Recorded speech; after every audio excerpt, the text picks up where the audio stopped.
The car screeches to a halt in the rain-soaked alley, and Amara can't stop herself anymore. The words pour out. How the new owners are monsters. How the Mafia feeds on the poor. How men with blood money dress themselves up as saviors while destroying lives. Her hands tremble as she speaks, rage and exhaustion bleeding together, because she thinks this is just an Uber.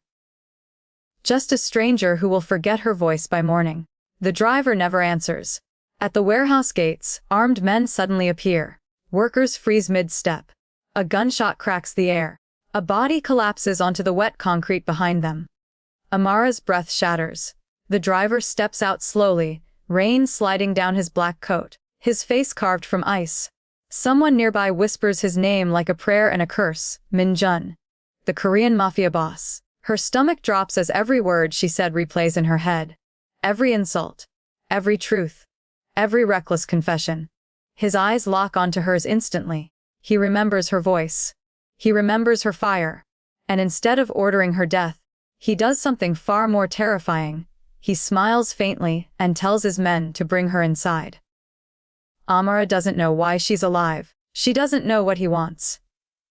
She only knows this: the most dangerous man in the city heard her secret and chose not to kill her. Subscribe to Love and Loyalties before the truth changes everything.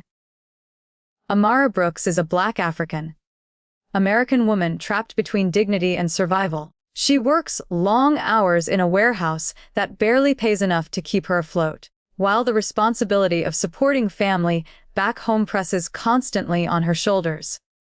Outspoken by nature and guided by a strong moral compass, Amara has never learned how to stay quiet in the face of injustice. She believes truth matters, even when it costs her comfort or safety.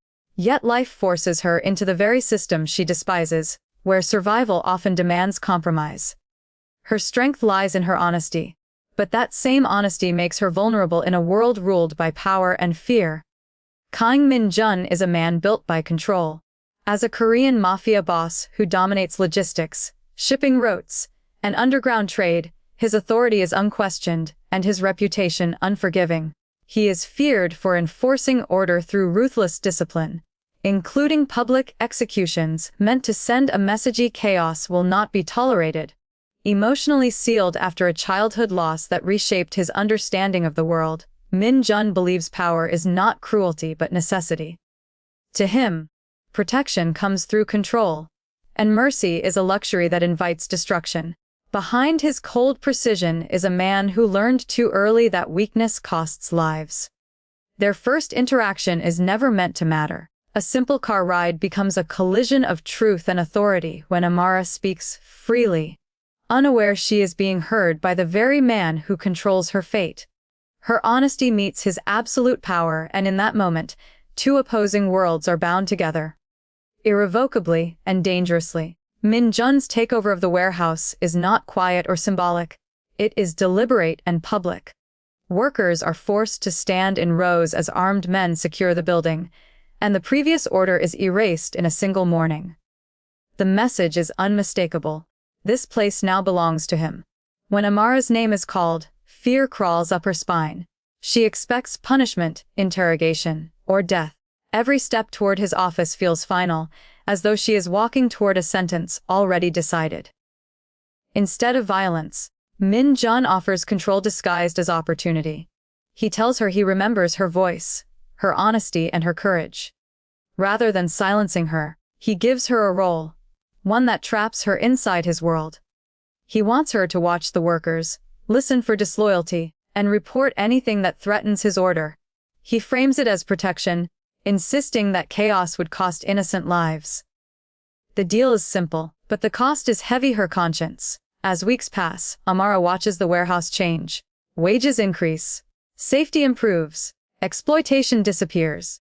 The same power she fears begins fixing what was broken, and the clarity of her hatred starts to blur.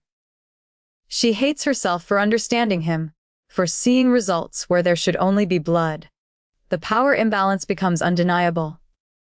His command shapes her survival. When Min-jun finally looks at her and says, "You work for me now," Amara realizes refusal is not an option. To protect herself, and the people who depend on her, She accepts, stepping fully into a world she once condemned.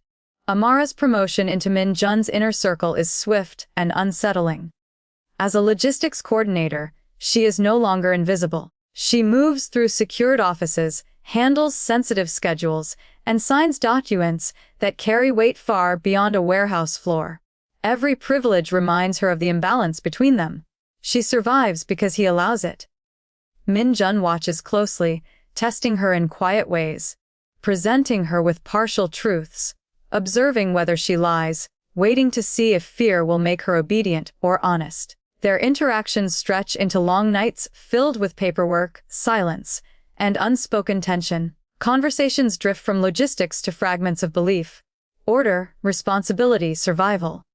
Min Jun never raises his voice, yet his presence dominates every room. Amara challenges him carefully, refuses him to become small, and instead of punishing her, he listens. Trust forms slowly, built not on comfort but on endurance. Attraction grows where it should not exist. It lives beneath fear, beneath resentment, beneath the constant awareness that one wrong step could destroy her. Min Jun begins revealing pieces of himself. His discipline, his isolation, the cost of control. Amara sees the man behind the reputation, and that realization unsettles her more than his power ever did. While organizing shipment records late one night, Amara notices irregular financial routes buried inside legitimate operations. The numbers don't align. Profits vanish and reappear elsewhere. The warehouse isn't just a workplace, it's a shield. As suspicion tightens in her chest, one question refuses to fade: is Min Jun protecting the workers, or hiding behind them? The truth doesn't arrive all at once. It seeps in slowly, poisoning everything Amara thought she understood. As she follows the financial trails deeper, the patterns become undeniable. Clean shipments mask dirty money. Legitimate routes conceal something darker. The warehouse is not just protected by Min Jun's power, it is being used by it. The realization makes her feel complicit, as if her silence has already crossed a line she promised never to touch. When a grieving man approaches her, his pain feels raw and believable. He speaks of loss, of a brother taken too soon, of justice disguised as order. He doesn't lie outright. He selects truths carefully, feeding Amara fragments that confirm her growing fears. Each word tightens the knot in her chest. She wants to doubt him, but the evidence in her hands refuses to disappear. Amara confronts Min Jun in a moment charged with emotion and restraint. She demands honesty. He offers explanation without softness, truth without comfort. What he cannot give her is innocence. The world he inhabits does not allow it. When she realizes he never planned to tell her everything, the betrayal cuts deeper than the danger ever did. A flashback reveals the weight Min Jun carries. Choices made in moments where every option ended in blood, decisions shaped by loss and survival. But understanding does not erase pain.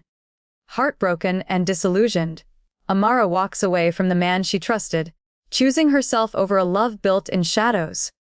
The attack comes without warning. Rival factions breach the warehouse in a violent attempt to reclaim territory, turning a place of labor into a battlefield. Panic erupts as workers scatter, and the order Min Jun built begins to fracture under gunfire and chaos. In full view of everyone, he steps forward, not to protect his empire, but to shield the people inside it. He places himself between danger and the workers, making it clear that their lives matter more than control. As the conflict unfolds, Min Jun exposes the truth he once buried. The blood on his hands was never about greed. It was about stopping a catastrophe that would have destroyed everyone involved. Weapons, federal investigations, and inevitable slaughter had closed in from all sides. He chose violence to prevent annihilation, knowing the cost would be his soul. The confession is not softened or justified, it is offered plainly, as accountability. When Amara returns to the warehouse, drawn by fear and unfinished love, Min Jun does the unthinkable. In front of workers, rivals, and witnesses, he kneels, not as a boss, but as a man. He renounces the distance between them and chooses her openly, risking reputation, authority, and power. The warehouse falls silent. Order is restored, but the future remains uncertain. Life outside the city moves differently. There are no sirens cutting through the night, no armed men standing watch, no whispered names heavy with fear. Amara wakes to quiet mornings and open windows, learning what it feels like to breathe without bracing for danger. The world is smaller here, simpler, built on routines that feel almost fragile in their peace. Min-jun exists differently too. Stripped of constant command, he learns patience in the ordinary moments. Shared meals, unguarded laughter, silence that no longer feels threatening. Trust does not arrive all at once. It is rebuilt slowly through consistency rather than promises. Amara does not forget who he was, and he does not ask her to. Love, for them, is not about erasing the past but surviving it together. Their safety is not guaranteed, only chosen daily. The moral gray still follows them, lingering in memories and unspoken truths. Min-jun understands that redemption is not something he can claim. It is something he must earn continually. Amara remains grounded, strong, and aware, choosing loyalty not because it is easy, but because it is honest.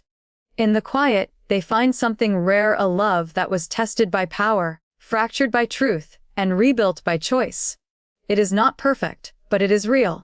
They do not promise forever without consequence. They promise only this: to face whatever comes together, eyes open, hands steady, and hearts no longer alone. If this story touched your heart, subscribe to Love and Loyalties and comment which couple you want next.